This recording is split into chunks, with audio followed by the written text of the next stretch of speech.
help me reach 1,000 subscribers. Please like the video and share your thoughts on the video. Your feedback helps make the contents better. Now let's get to the story.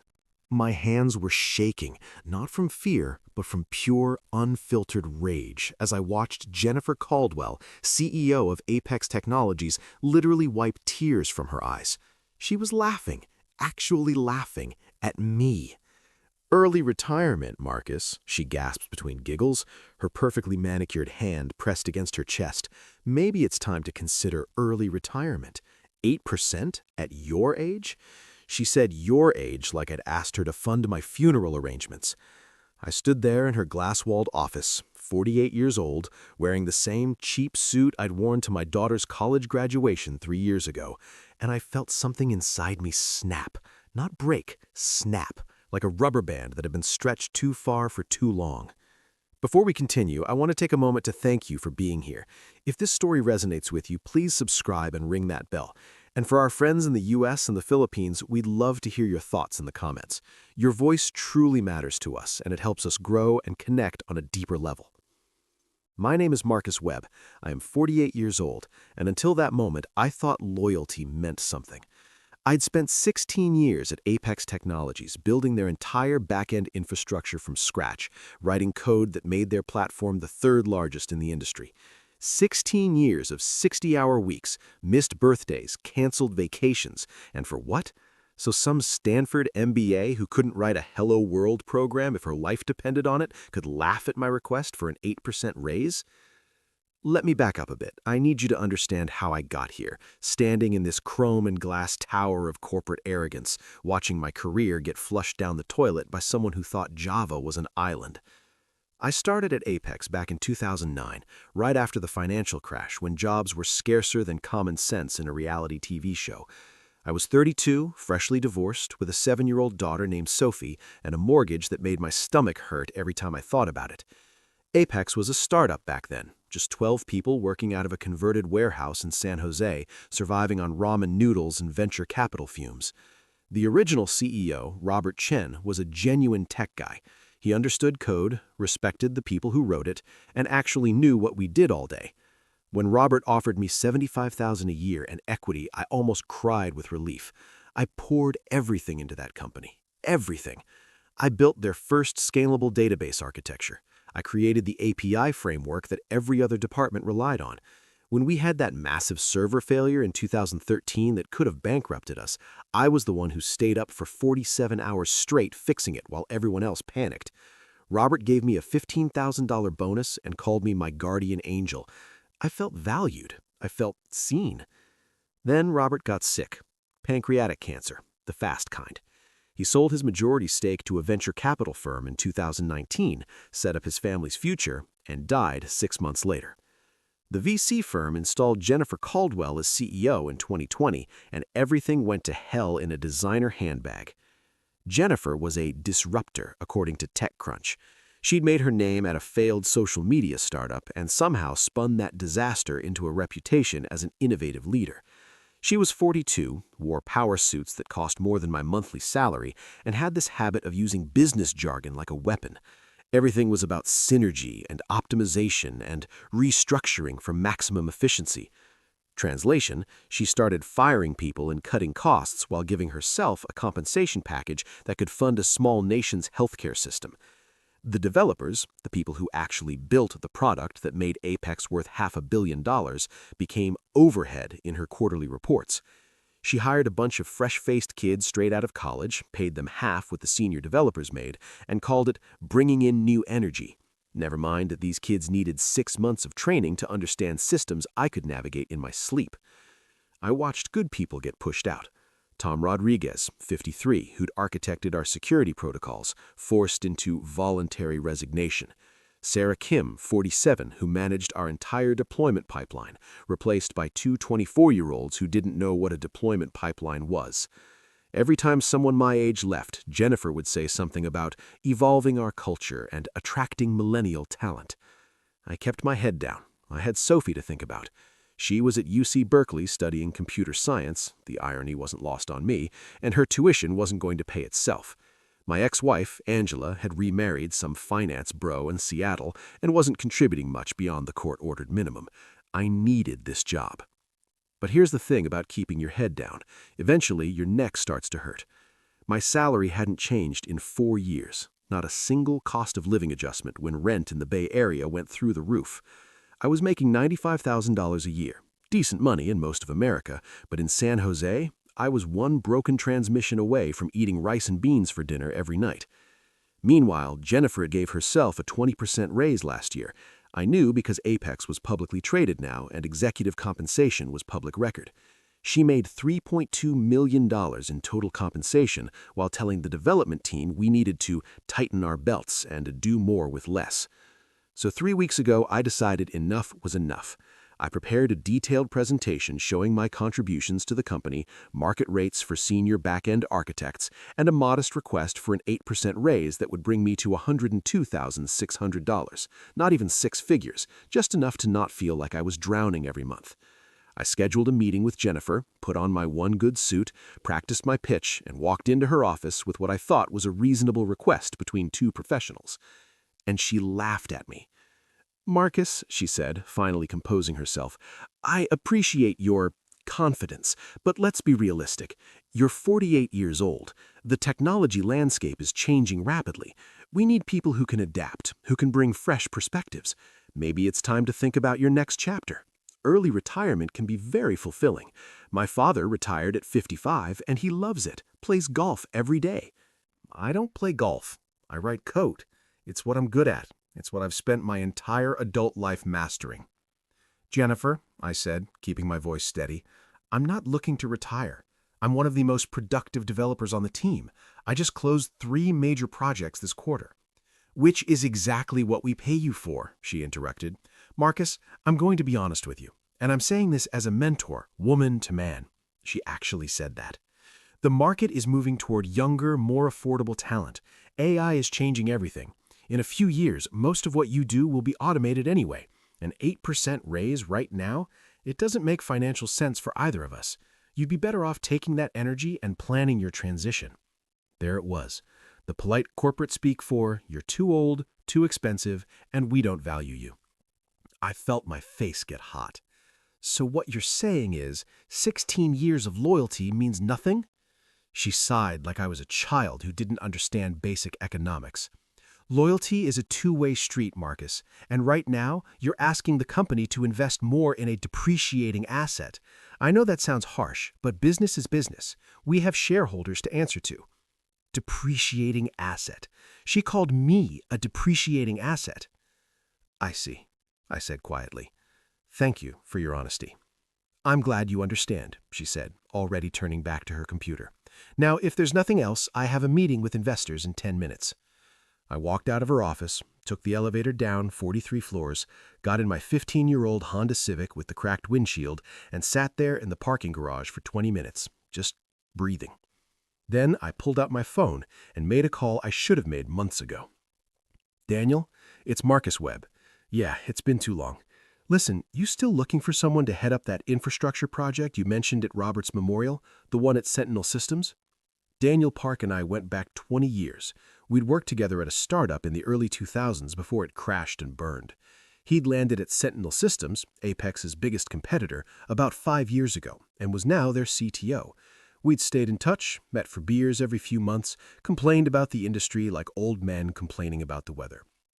At Robert's funeral, Daniel had pulled me aside and said, "If you ever want to jump ship, Marcus, I've got a spot for you. I'm serious. The offer stands anytime."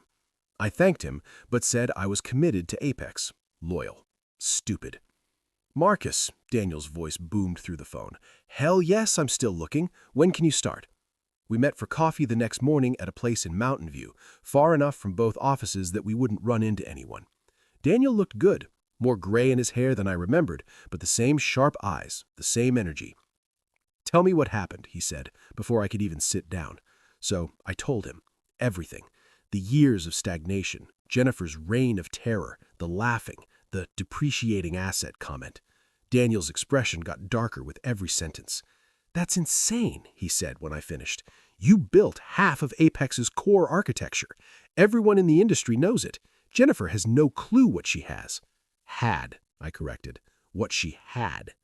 Daniel grinned. I like where this is going. Here's what I can offer you. We've been trying to rebuild our back-end infrastructure for 2 years. It's a mess. The previous architect left it held together with duct tape and prayers. I need someone who can come in, understand what we have, and build something that'll scale for the next decade. Senior principal engineer, reporting directly to me. $285,000 base salary, full benefits, stock options that are actually worth something, and a $50,000 signing bonus. I nearly choked on my coffee. That's 3 times what I'm making now. That's what you're worth, Daniel said simply. Jennifer is an idiot. Also, Marcus, I need to be upfront about something. We're launching a major product next quarter that's going to directly compete with Apex's flagship offering. I need someone who understands their infrastructure, their weaknesses, their blind spots.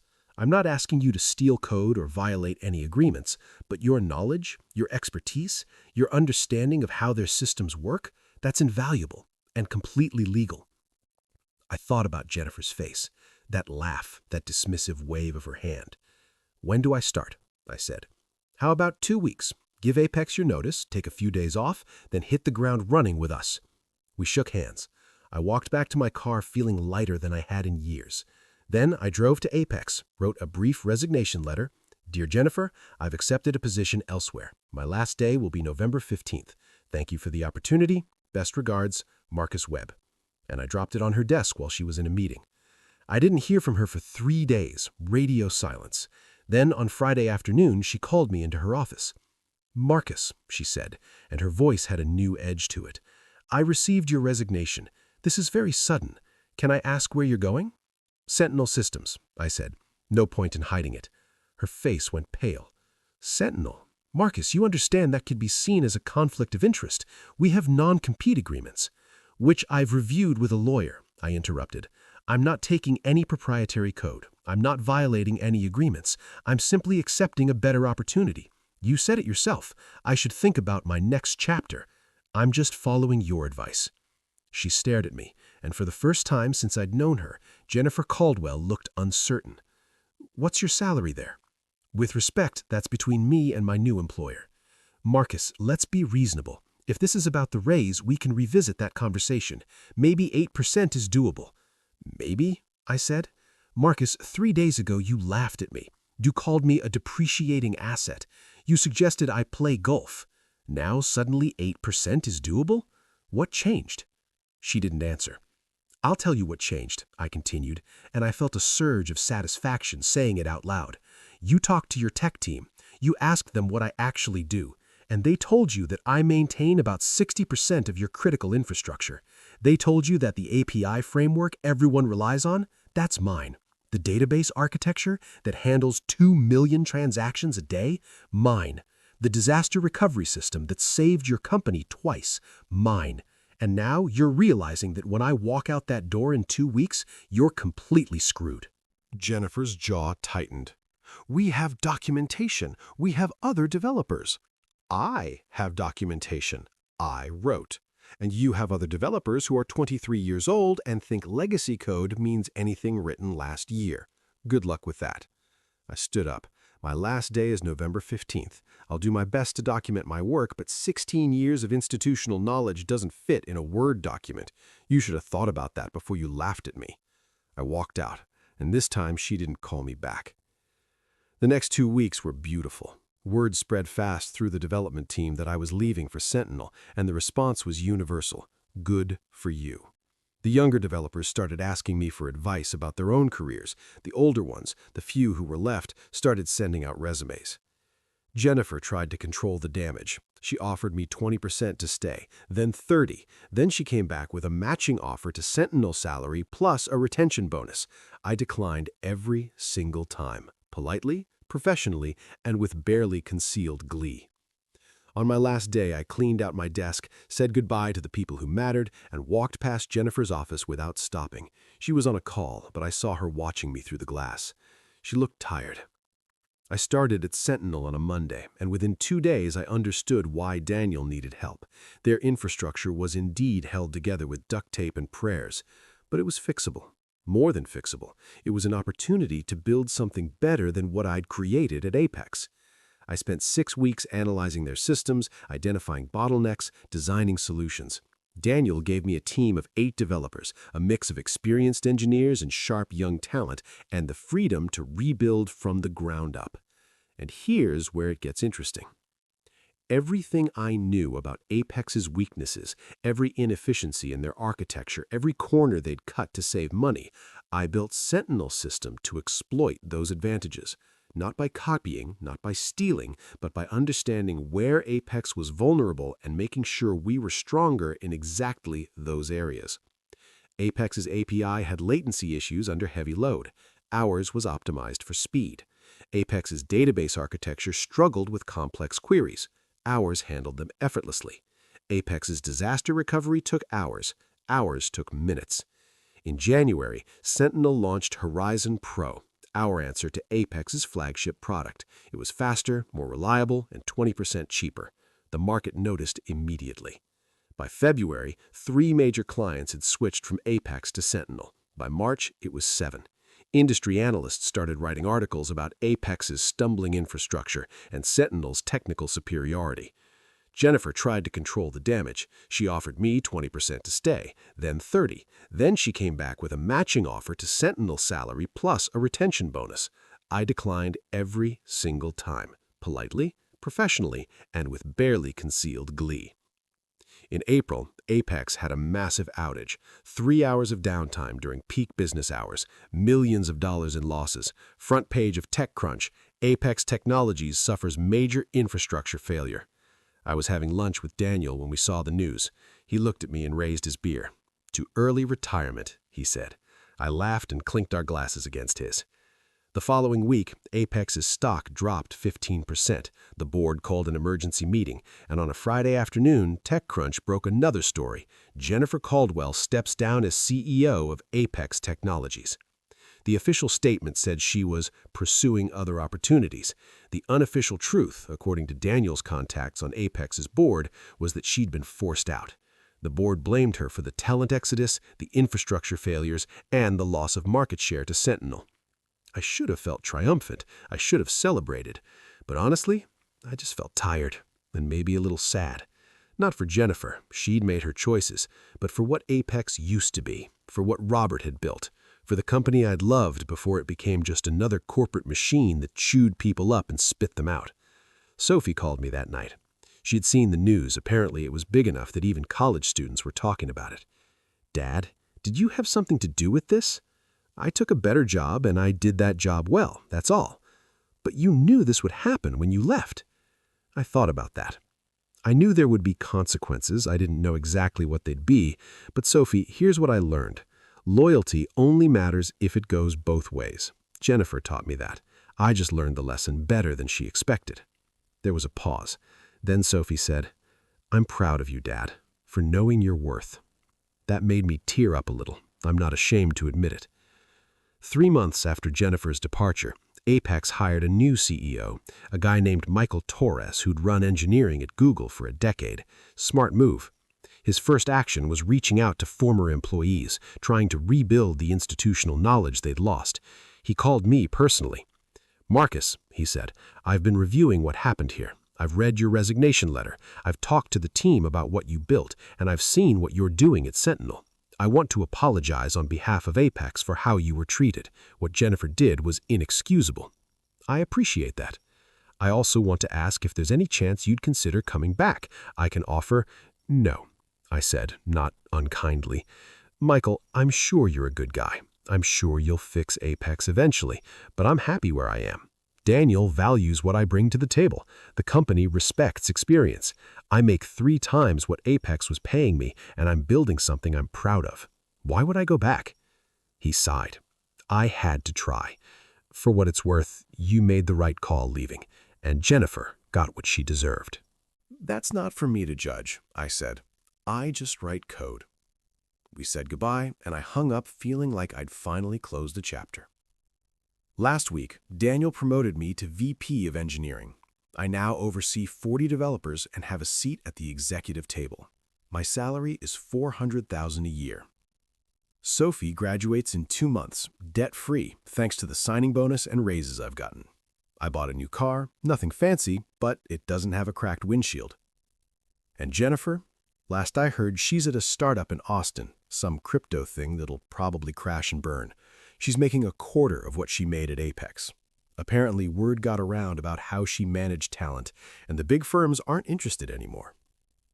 I don't take joy in that, not really, but I don't lose sleep over it either. Here's what I learned from all this. Respect is earned, but so is disrespect. Jennifer thought she could treat people as disposable because she held the power. She forgot that power is temporary, but reputation is forever. She forgot that the people who build things have value, regardless of their age or her spreadsheets. She laughed at me when I asked for 8%. She suggested early retirement. She called me a depreciating asset. So I depreciated myself right out of her company and into the arms of her biggest competitor. I took 16 years of knowledge, expertise, and understanding with me, and I helped build something that's actively destroying what she spent years pretending to lead. I didn't steal anything. I didn't break any laws. I didn't even badmouth her. I let my work speak for itself. Sometimes the best revenge isn't dramatic confrontation or public humiliation. Sometimes it's just being good at what you do and finding people who appreciate it. Sometimes it's watching someone realize too late that they threw away something valuable because they were too arrogant to recognize its worth. Jennifer taught me about depreciation. I just taught her about consequences. My name is Marcus Webb. I am 48 years old, and I'm not retiring anytime soon. I've got code to write, systems to build, and a career that's finally being valued the way it should have been all along. And you know what? I've never been happier. As for Jennifer Caldwell, well, maybe she's playing golf. I hear it's very fulfilling. Thanks for sticking with me through this whole story. If Marcus's journey resonated with you, hit that like button and subscribe for more stories about standing up for yourself when the odds are stacked against you. Drop a comment below and tell me where you're watching from. I want to know if you're Team Marcus or if you think he went too far with his revenge. Are you watching from your office right now, secretly hoping you have the guts to do what Marcus did? Or are you a CEO watching this and realizing you might be treating your own Marcus like garbage? Shout out to our viewers from the US and the Philippines. You guys make up almost 60% of our audience, and your comments are always fire. Whether you're grinding in Silicon Valley or hustling in Manila, I know you understand what it's like to be undervalued at work. Let's build a community where we share these stories and remind each other that knowing your worth isn't arrogance, it's survival. So, comment below, where are you watching from, and have you ever had a boss who made you feel worthless? Let's talk about it. See you in the next one.